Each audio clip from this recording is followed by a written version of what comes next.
All right, we are back with this special episode. A phenomenal gentleman that came highly recommended to me by the amazing Terry Carter at Moonlight Gathering. And we have, it's a True Otto, PhD. You go by Dr. True, and welcome, sir. It is a pleasure and honor to have you. Well, it's always my pleasure. And let me just correct you. There's no O at the OT. It's just OTT. Oh, That's okay. Just don't call me late for supper. That's what my wife says. fair. Okay. Well, I personally, I've been working on that. I was born early, and my mom says I've been running late ever since. But I try to show up on time as best I can, and we've got her going here. And just to start off, we'll do a broad range of topics because you have been involved with monoatomics, with the Pentagon contract, and then with, I believe, at least a decade or couple decades of exploring the enigmas of the mounds and giants' bones recovered and artifacts and all sorts of things. Yes, like I said, I know enough to be dangerous, and I seem to have kept the deep state awake a little bit, for whatever that's worth. Yes. Oh, worth a lot. And no lies, Jack. This is a live stream. This is live and happening right now. And we will start off maybe with a bit of your history, as you are a PhD. And like I said, you had a contract at one point with the Pentagon. Well, I should say I did not have a personal contract. My mentor in DC, however, did, and he's now deceased, so we can talk about him all we like, probably. Dr. Melvin Laney, Laney, has had some very, very high-level contacts in the Pentagon. His home was right there off the Beltway in Alexandria, Virginia, and suffice it to say, this man had absolutely top high-level contacts in the Pentagon. So he's the one that initiated that and actually got the contract. So I was just an appendage to that. Just want to make that very clear. Okay. Very good. So yes, what happened? I needed, let's turn the clock back a little bit and tell you what led up to this contract, okay? Because history is part of understanding what is lies and what is pure baloney, okay? This is a story that probably would make a nice movie, and every part of it is absolutely true. Yet sometimes I look back myself and I kind of blink and say, did I really experience that? And yes, I have. So let me begin. Starting in 1987, so you turn the clock back to that time, I had what is now called hypokalemia. Hypo meaning low, kalemia, blood potassium. In fact, I was dangerously low in blood potassium to the point where I actually, in my business, walking across the carpet, I collapsed, and I remember just having my nose eat the carpet, and then I looked down on my body laying on the floor, and then I went extra dimensional. That's the best way to say it. Some people call it an NDE, near-death experience. I don't call it anything, but my memory of that day, 1987, is something I'll never forget. I did go into a different realm. I did go into a place of greenery, of harmony, of flowing water everywhere, literally. And I met people that or energies, I guess you could call them. They weren't really people, but intelligences that I had never known before. My grandfather, who passed away when my dad was 14, I met him. In fact, I'm given his first name Alma. I go by A True, but Alma was his name. I was named after him. I met him and had a nice interview with him. I remember looking into the water, the flowing river and streams, crystal clear, and seeing massive, what looked like either huge rainbow trout or steelhead or large salmon. But I was, being a fisherman at heart, I was anxious to find a fishing pole and go try and catch them. And my grandfather looked at me and he said, "Well, it's catch and release only here, and you have to go talk to him, the fellow on the hill." And I looked up, and here's this gentleman riding bareback on the most magnificent white stallion that I've ever seen. And I'm a horseman too. I trained horses at the time of this experience. I loved, absolutely had an affinity for horses of all kinds. And so I made my way to this horseman on the hill, and it I was focused on the horse because it was just absolutely the most gorgeous animal I've ever seen. Just absolutely flowing with perfect proportions. And again, the communications in this place was not like we're talking right now. It's, you just know when you look into their eyes, it's communication. They're just telling you, it's thought processes, if that makes sense. We Like weren't really, telekinesis. yeah, we weren't really speaking. We were just communicating. But the rider said, "You really like my horse?" And I said, "It's absolutely gorgeous." And then the rider dismounted, and to my amazement, the horse turned from a shining, almost blinding white to the opposite, dark, shining, black, shining in the most beautiful luster of a black horse could. And then, to my amazement, this horse began to change color. It went to a dark bay color, to a sorrel, to even to a gray color, and shimmering back and forth. I was just amazed. It was like horse of a different color, for want of a better expression. And I was amazed, and then I realized who I was speaking to, and it was the creator of the world, Yahshua Messiah, the Christ. I knew him. He does have marks, scars in his hands and in his feet. And I had an interview with him, a very powerful interview, because I was told that this was basically a sleep state, and that everybody that ever lived would be, goes into this state of existence. Our intelligences are eternal, and they're as unique as our fingerprints and our individual DNA. That's what is so amazing. All the billions and billions of individuals, human beings, Homo sapiens, whatever you want to call us, have a unique fingerprint and deoxynucleic acid DNA signature. And if we can't agree on that, we might as well just not talk about anything else, because each person is unique. Every person that's ever breathed air in this world has unique connection to your creator. And that's what I learned that day. Wow. When you pass away, when you go extra dimensional, your energy does leave your body. Your soul energy, which is unique in its frequencies, goes to another dimension of time and space. Of that, I witness. I know, because I saw it and I was explained. It was explained to me.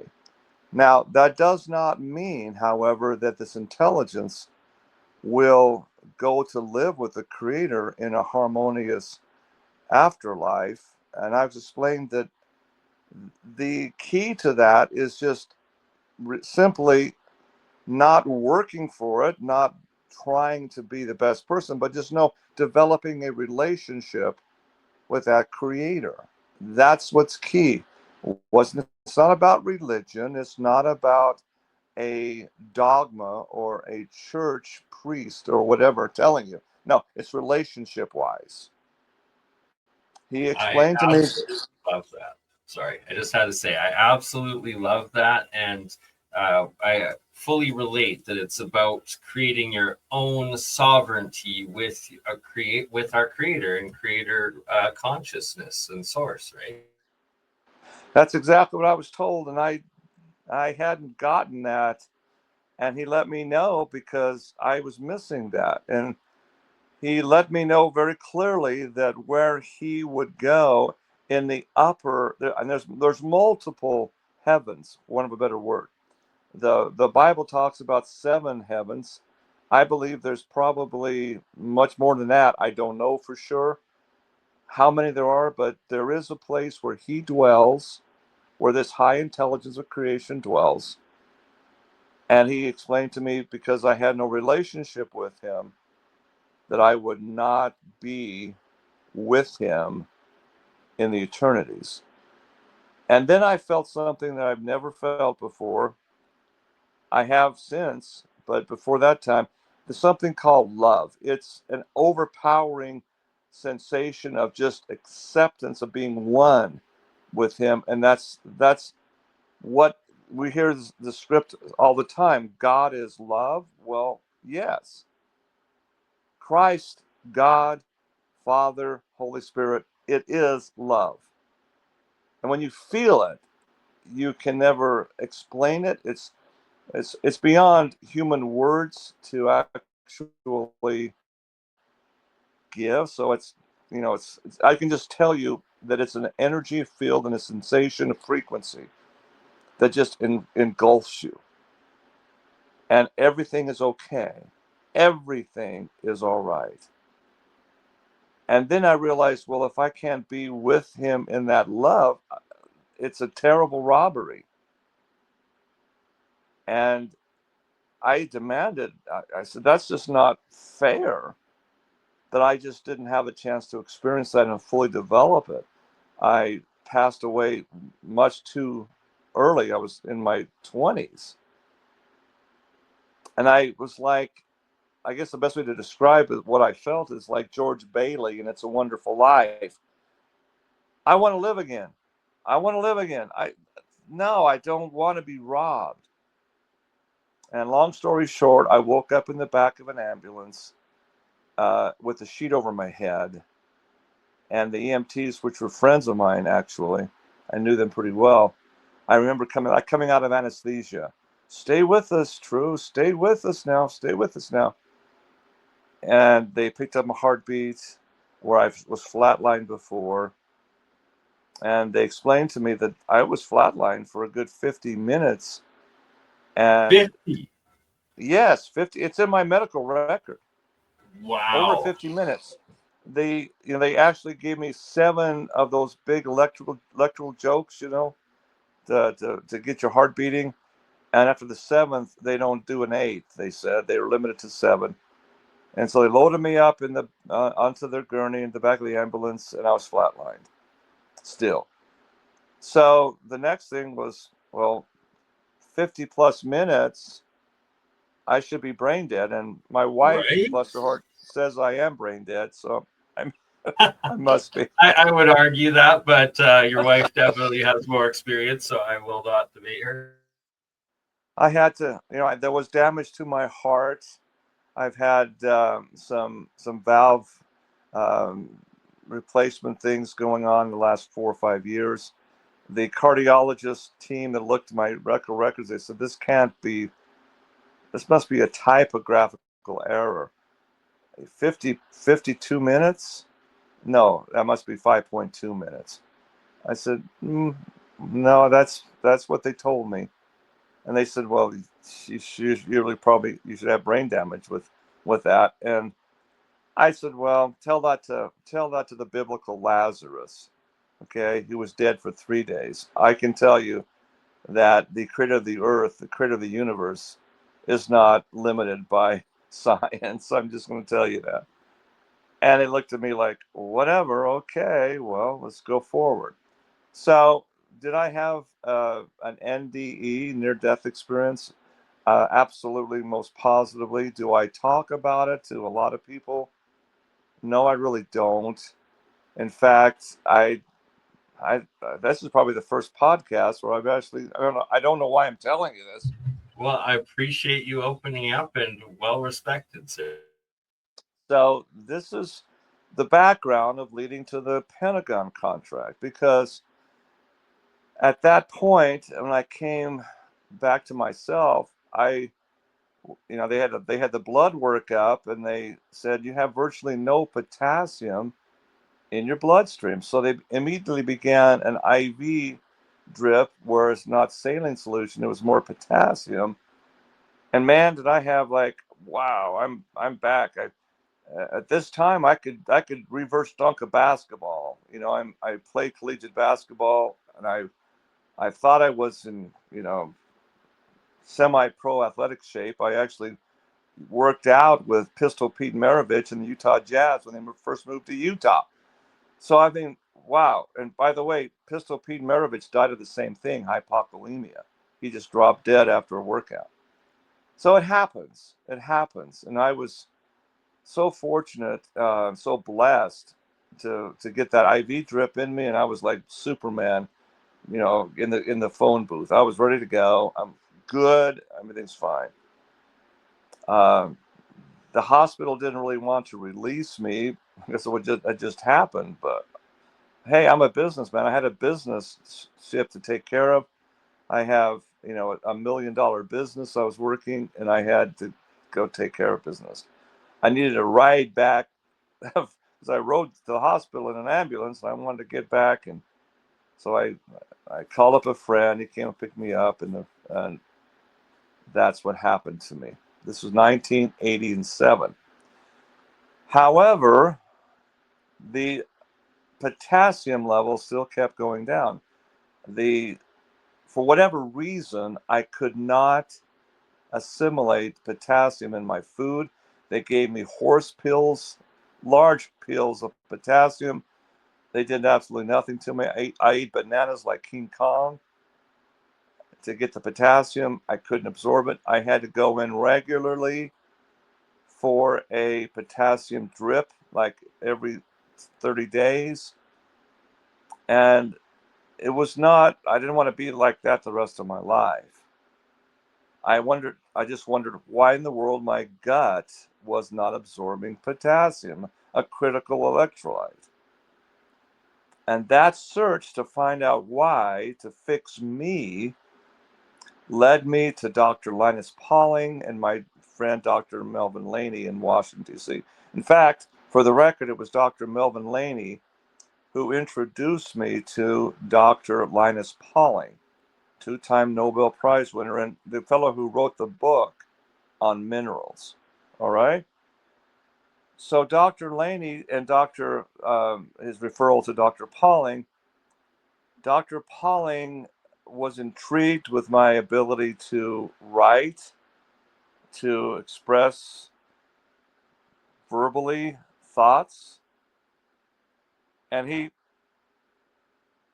said, if you would like, I'm looking for someone to teach about the right form of mineral supplementation and the 21 essential minerals, not just potassium now.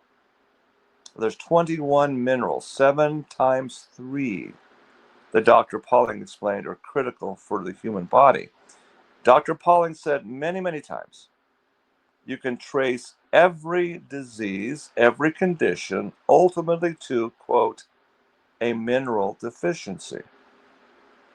Now, I graduated from the university in accounting and business administration. I had no idea about minerals and nutrition and physical anatomy of the human body. But Dr. Pauling was very adept at teaching me and getting me into the basics and actually having me learn about the role of minerals, which is the basic roots of nutrition. So I went through with Dr. Pauling's work, Dr. Laney, and I got my doctorate, my PhD through their tutelage out of West Germany, and the rest is history. That's where I began. So when you understand what's going on with this monoatomic elements, you have to realize that you take as part of Dr. Pauling's tutelage and Dr. Laney's tutelage, you take 99.999% pure mineral like potassium, like calcium. Most people don't realize that calcium is actually a metal. It's a mineral element.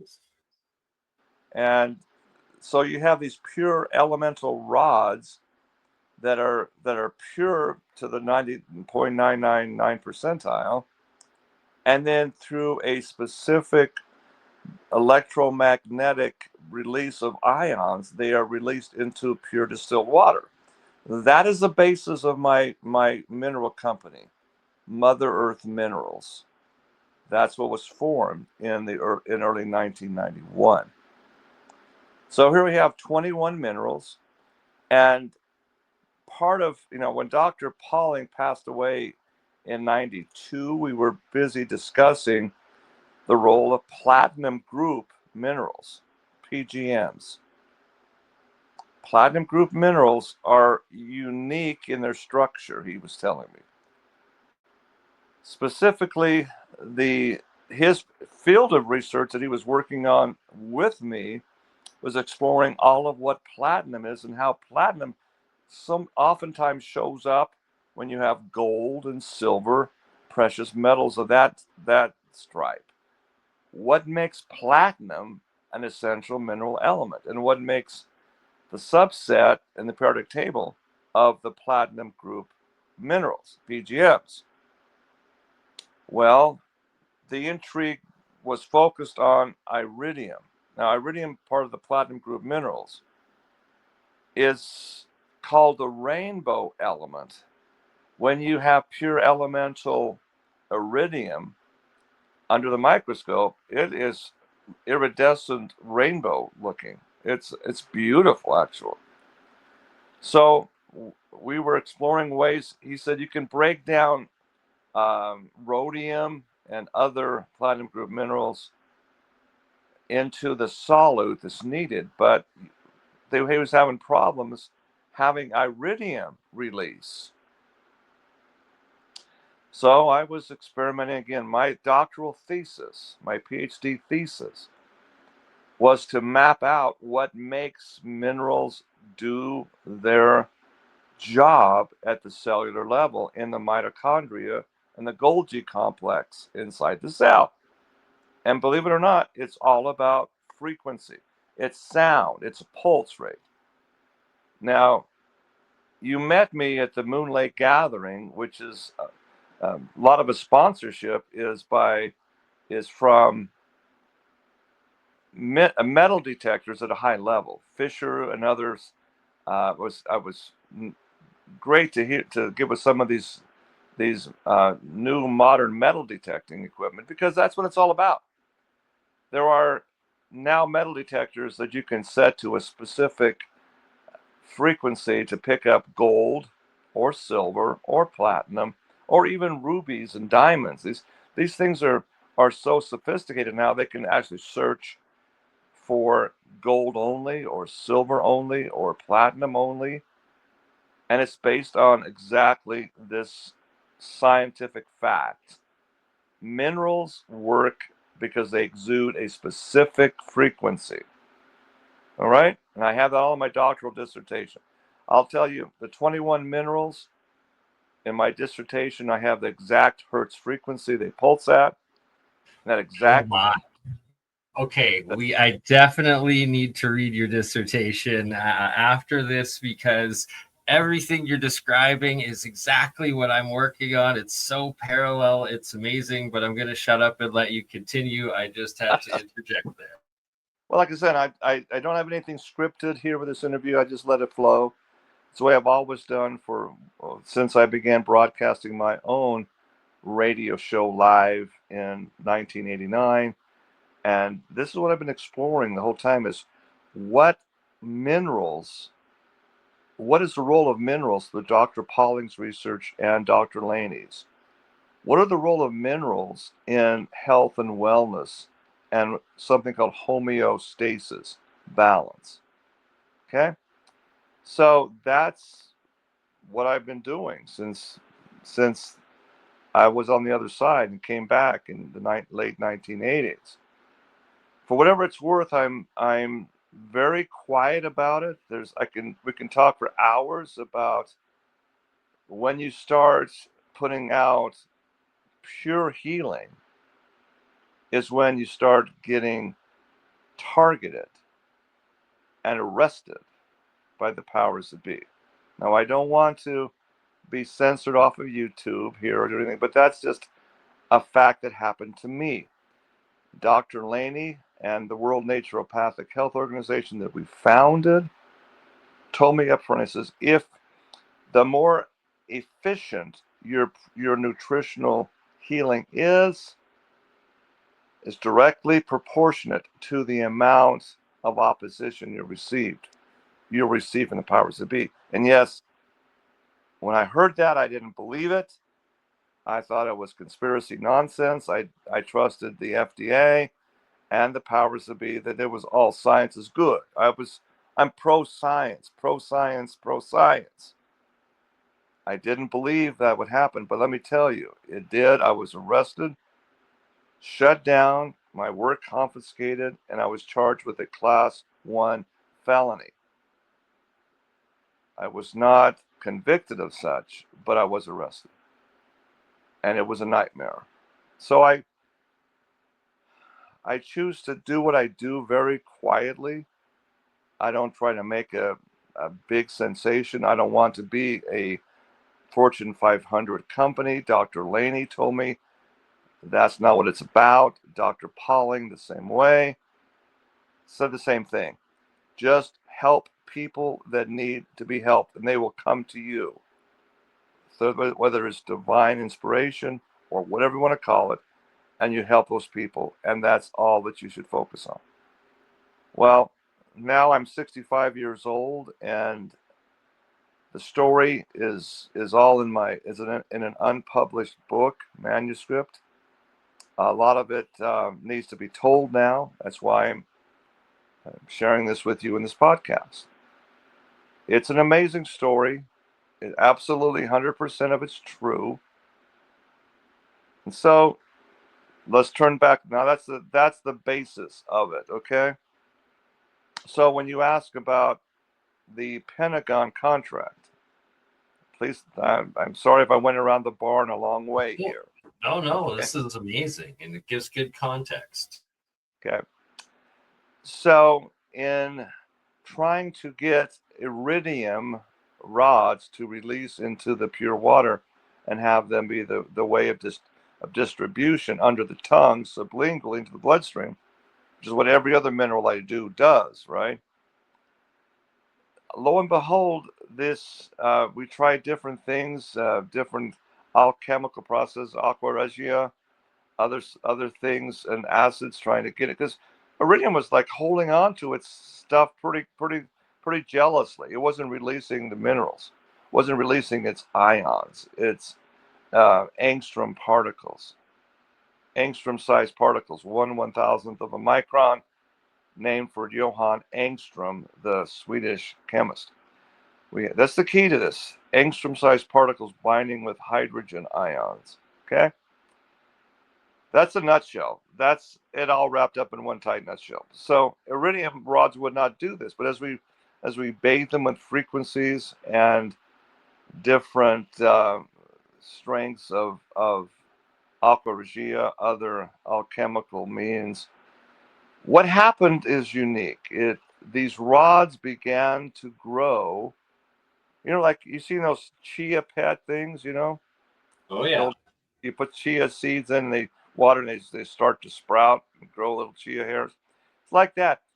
these iridium rods were growing like fur, like some kind of white substance growing around these rods. So I would take and lift the rod up, and with the credit card, I'd scrape it off and put it into a vial and bathe it again. And 24 hours later, it's another bunch of fur growing. I call it fur for want of a better explanation or a verb for it. Okay. And before long, I gathered a plastic quart container of it. And I began to look at it closely. I said, no, wait a minute. I know enough about quantum mechanics and physics to be dangerous. Here's a substance that occupies mass and space in a container, yet has absolutely no weight attached to it. None. Went from a quart to a gallon glass container, then to a 5-gallon. I had this powder all in this container.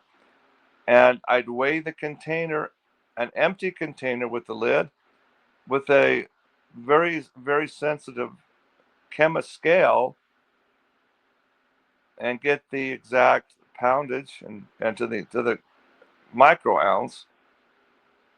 Add the material, and it doesn't change. It fills the mass and space, but there's no weight to it. So in mechanics, quantum mechanics, it means this is occupying a very high spin state. Only way you can explain that phenomena. And as I would, this is what's amazing, as you would shake it like like a maraca, just shake it, put it on the scale, the actual weight of the container became less. Now that I couldn't explain that.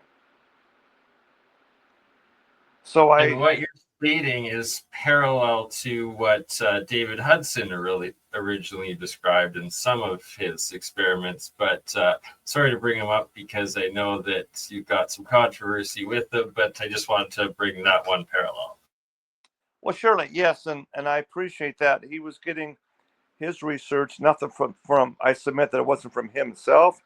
He was looking at quantum laboratories and what they were looking for. Dr. Hal Puthoff and others were describing what it would look like if it was truly exotic matter.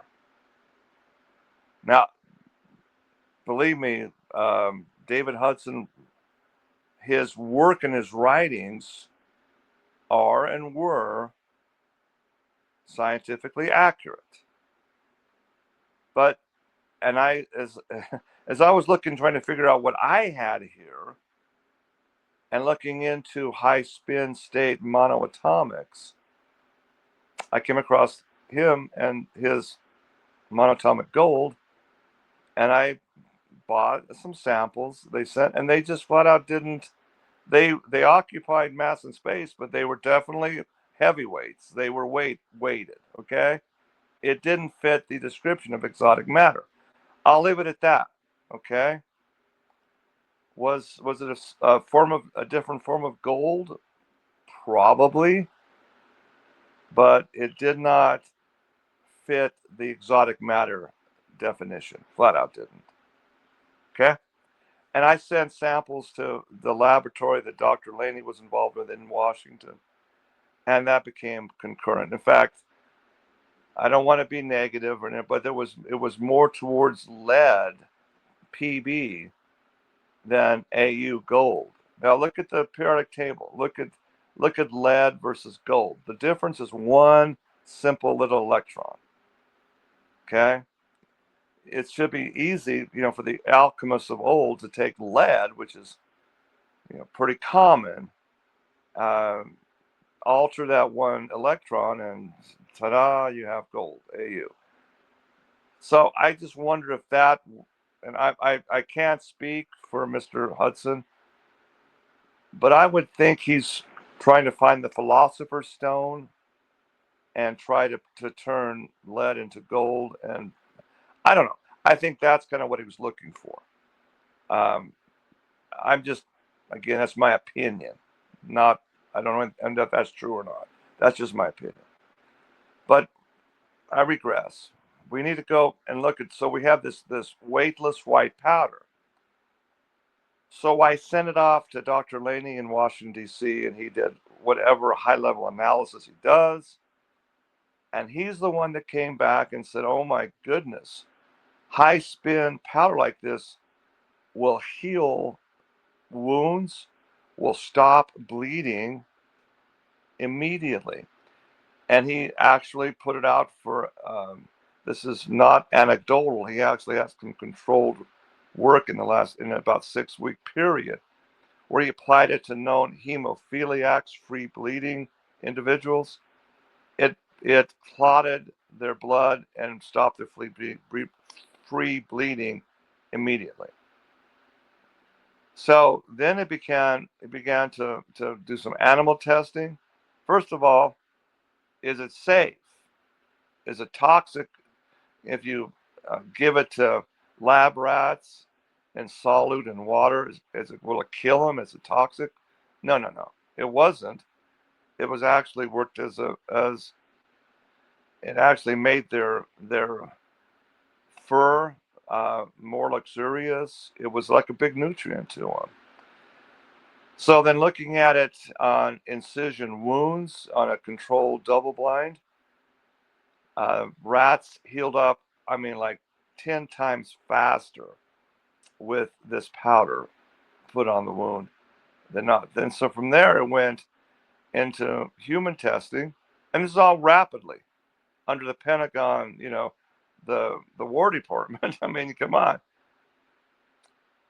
They found that this would be amazing to impregnate into a bandage. And Dr. Laney actually had the name for it. He called it Achilles bandage. And that he would impregnate this with a bandage, slap it on a wound in a field dressing, stop the bleeding, and lives could be saved. Proving it was non-toxic and just rapidly heals wounds. So that's where the contract with the Pentagon came from. And right? it was Very noble cause of healing soldiers, and a very rational investment from the Pentagon of, hey, if you could actually achieve rapid healing, of course they would want to invest and manufacture that, right? Like, indeed, and that's the whole purpose of it. Dr. Laney had enough pull with Pentagon suppliers. It was a very lucrative contract. I'm a simple kind of guy, and when you throw around millions, that's pretty big for me. But no, we were talking about bees, hundreds of bees. And so now we had to get production and contracting that. And Dr. Laney, through the military contracts, military industrialist complex contracts, no problemo. We went in big time with a secure facility. I actually was flown down there to oversee the formation of how to do it under contract. And this was a very secure facility. A lot of it was underground, actually, down at West Texas border. And it was one of those type of facilities you have to go in with an eye scan, high security clearance to get him into this background. And so I was I would say about 1,200 square feet to begin with, and then went to 12,000 square feet to manufacture this powder in a rapid. They had to get the iridium rod secured and all of that, and it was top priority for the Pentagon. The Pentagon can do some great things when it wants to. I witnessed it. It was like 6 months, and it was like kaboom. It was happening. Well, I'm not a billionaire. I'm not a Bill Gates. I'm not even close. Because what happened was, this was in the area of remember Miss Condoleezza Rice, Oh, yes. NSA director. When word got out to the NSA, I don't have the high clearance. Dr. Lenny was telling me this is what happened. The NSA became involved, and the contract was nixed. Long story short, I'm thinking, okay, I need to pay a down payment on my yacht. What happened? Well, there was definitely a connection with this white powder and some top secret things going on with the UFO MUFON research community. And it's above my pay grade on this, and it surely was above Dr. Laney's pay grade. But what he's able to kind of piece together, there was a UFO crash, allegedly, now, right, in New Mexico. And in that downed spacecraft and the outer rings, as I was explained, I don't know this for 100%. This is secondhand information. Their hazmat suit people came out because they were putting in samples of a weightless white powder that was somehow energized in the flying object's exterior circular structure, allowing it to go extra dimensional. That's so fascinating, but it's parallel with all the descriptions of monoatomics, of them being weightless, and of it essentially being a quantum or also plasma state where it's simultaneously existing in a higher dimension or has a connectivity to it, right? That it would be this ultimate metamaterial that would be used. Yes, and so for whatever reason, it was not to be used as an Achilles bandage to stop bleeding, to heal rapidly. That's the end result. Okay, so wow, I'm just like, okay, good try, easy come, easy go, right? But I still, and then because I wasn't on a mass production scale, I still produced it, in my little gallon jug and gave it out to people like I just described in a small state as people needed it. Now, here's what I found that was really amazing. And I sent this on to Dr. Laney in DC, and he was like, he explained it very well. He has 5 advanced degrees in science and chemistry. Okay, 5 PhDs. He's a genius. Was, I should say. He says that makes all the sense in the world. We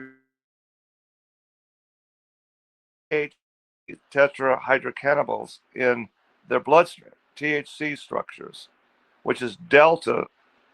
They look like delta molecules of THC, right?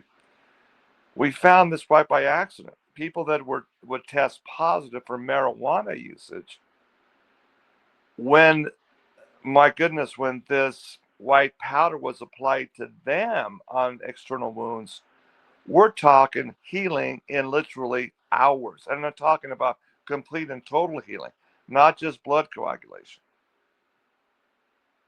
I witnessed this. Wild. A friend of mine, I didn't know he was a recreational marijuana user. He's a construction guy and really just an all-around nice guy, very mellow, relaxed, and just, the music scene type of thing. He was using an X-Acto knife, cutting some squares on ceiling tile. And I was with him, helping him, and his X-Acto knife slipped and cut his webbing on his left hand. I mean, completely cut that webbing across. It was nasty, and it was gushing blood. And I said, well, my goodness, that's a multi-stitcher. Let's get you down to the ER. He said, no, just pack it in with your monoatomic. I called it ultimatum. That's the trademark name. I gave it ultimatum. Let's pack it with ultimatum, stop the bleeding, and wrap it up. And he had to go down to his home in Cedar City that night because he had a graduation to attend. It was in the spring of the year. Well, his name is Brad. Brad wrapped it up, hoofed it down so he wouldn't, miss his graduation requirement. And he told me he would contact me, and it's a workman's comp thing, right? And tell me how bad the stitches were and this type of thing. He comes back up the following Monday. This happened on a Friday, early, late morning. He comes back up, and my friend, the contractor, Jeff. Well, Brad, how's the wound? He just laughed. He says, I didn't want to tell you on the phone. I wanted to show you.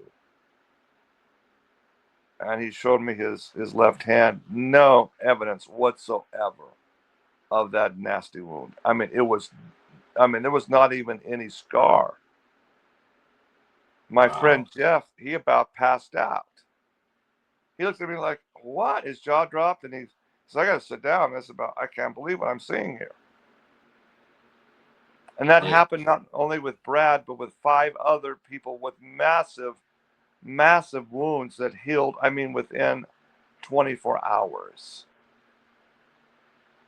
And it's just revolutionary. Like, this needs to be everywhere, but you're destroying big corporate pharma, thus the opposition, right?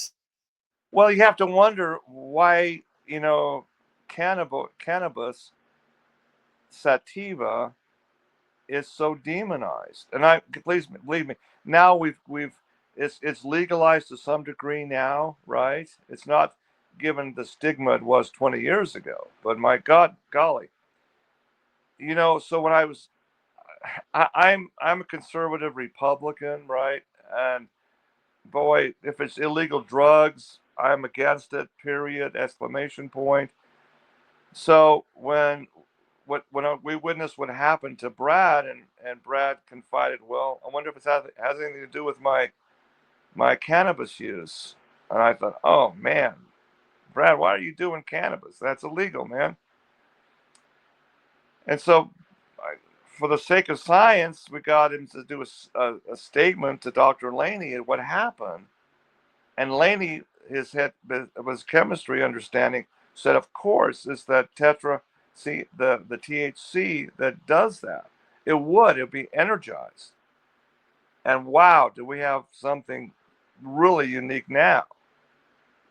All right. But again, Dr. Laney said there's a book put out by Harvard Medical School. It's called Cannabis or Marijuana Revisited. The book's amazing. And wow, as I read that book, I said, why is the powers that be demonizing this natural herb? It shouldn't be. I had a total turnaround understanding it. No, in fact, the very Latin name, cannabis, sativa, cannabis is Latin for human flesh, right? If you eat human flesh, you are a cannibal. Cannabis is human flesh. Sativa means to fulfill every need of. Really? Wow. Satisfy comes from the sativa. So we get the English word satisfy. If you eat a full meal and your hunger is satisfied, everything's good, that's where satisfaction guaranteed comes from. Sativa. Cannabis sativa literally means fulfilling every need of human flesh. So when I see this, I start digging in and researching what in the world is happening.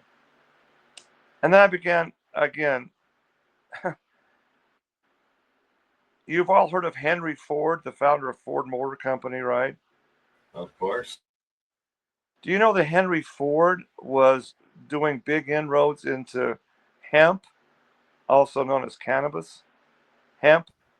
I that only he, do because you told me this at Moon Lake, but I'm going to let you yeah, tell the rest. Henry Ford, there in Dearborn, Michigan, planted hemp instead of corn. Okay, he was looking at alternative fuels also. Okay, met corn fuel, which we're doing a lot with today. Again, no, he actually check this out if you don't believe it, listeners. Henry Ford in Dearborn, Michigan, and his chemists they built an entire vehicle completely out of cannabis, out of hemp. I mean, we're talking about axles. We're talking about rubber for the tires. We're talking about engine blocks. I kid you not, completely out of cannabis. I should say hemp. Hemp fuel, biofuel. Have you ever heard this story before? Not to this degree, but like I have heard of how now they're currently using hemp in building materials, and it's making some of the strongest bricks and fabrics and all sorts of stuff, right? So it proves true. It was suppressed for over 100 years. Yes, and his this was his really far-reaching vision of what hemp can do because, as he explained he put out this in a book that I found, a research booklet that was been censored like crazy because again it goes back to DuPont and plastics and U.S. Steel and all of that big Fortune 500 companies now. But Henry Ford's prototype, he found that the hemp crops actually enrich the soil, and it was the So like fastest a growing legume. biomass that there is. That's Um, amazing. Imagine manufacturing a complete vehicle, an assembly line, and having it run on hemp biodiesel, biofuel. Holy mackerel. Yeah, What a that's what he better was doing. world it And would so be. oh wow. Now hemp can be completely free of THC. So hemp and hemp seeds, but a hemp seed and hemp seed oil is the richest base and nutrients your body can ever have. It's a fact. It's perfect fuel for the human body, and yet it's been demonized. Even hemp that's grown commercially in Canada for decades, right? Hemp oils, hemp for fabrics, etc., etc. Wow, it's absolutely has no THC in it. It's THC certified free. But there are just it's again going back into the different strains of the cannabis seed and the plant itself. So wow, I uncovered this and I said, well, isn't that interesting that the powers that be stopped cannabis sativa, the substance that's natural that supplies every need for humans, human flesh. I mean everything. And I Right? began, It's in the root word, as you just explained. That's mind blowing. I had no idea.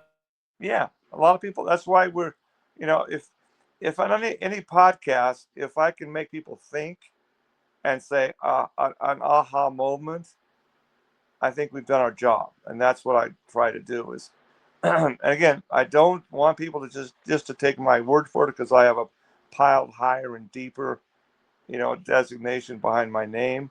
Okay, just research it yourself, like I did, and I'm stunned when I dug into what really has been hidden. And I was one of the worst. I was prejudiced against these Cheech and Chong type of people that smoke away their livelihood. I was against marijuana usage. I really was. But I trusted my friend Brad, who told me, well, he said, True, I I've had having so much problems with my marriage, and I'm suffering from depression. Doctor gave me some antidepressants, and man, it messed me up. Made me feel just outside of my body. But man, my friend, my musician friend, gave me some good stuff to light up and smoke, and man, it has balanced me, and I feel like I can cope. My response to Brad was, "But Brad, it's illegal, man. You're going to go to jail if you're caught, and maybe worse." He said, "Well, I'm going to risk it, but it makes me feel like I can balance and cope." And I respected Brad enough. Therapeutic.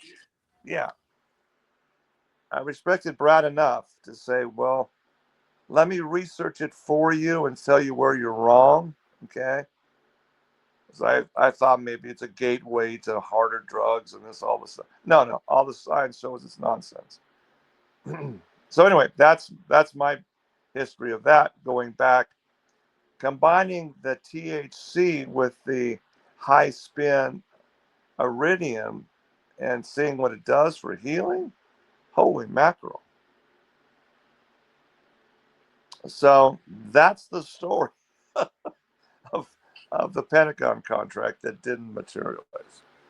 Right, and literally God's path that put you on that, from a near-death experience to talking with creation to then discovering through your experiences and journeys and scientific research that God's plants of marijuana, of cannabis, and hemp are wrongfully demonized by the same individuals that are profiting off of it, selling these antidepressants and all of these other quick.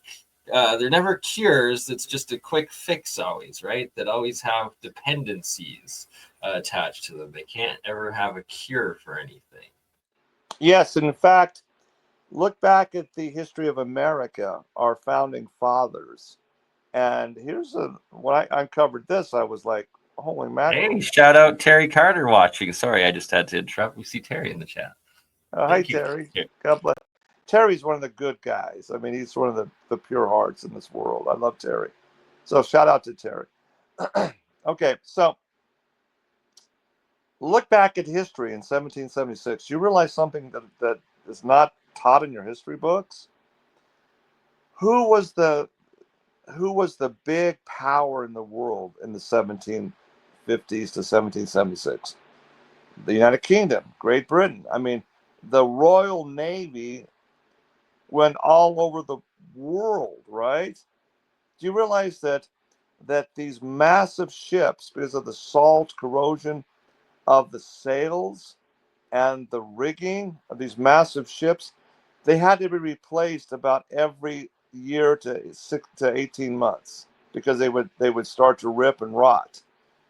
The material that went into the ropes and the rigging of the sails, canvas, canvas from cannabis, hemp, Wow. hemp. And there's not very many places in the UK to grow and harvest hemp, but the colonies were the massive place. Do you realize that there wasn't just tobacco in Virginia being raised, but places like Mount Vernon and Monticello of Thomas Jefferson were primarily hemp plantations? Are you kidding me? Why? We are not taught this at all. We are not. And I found that out, and I was just like, oh my heavens. The paper that the Declaration of Independence was signed on is hemp marijuana paper. Okay. Wow. Wow. That's mind blowing. it's I found all that out, and I'm just like, oh, leave it to the powers that be that just don't want people awake and alert, man. I'm telling you.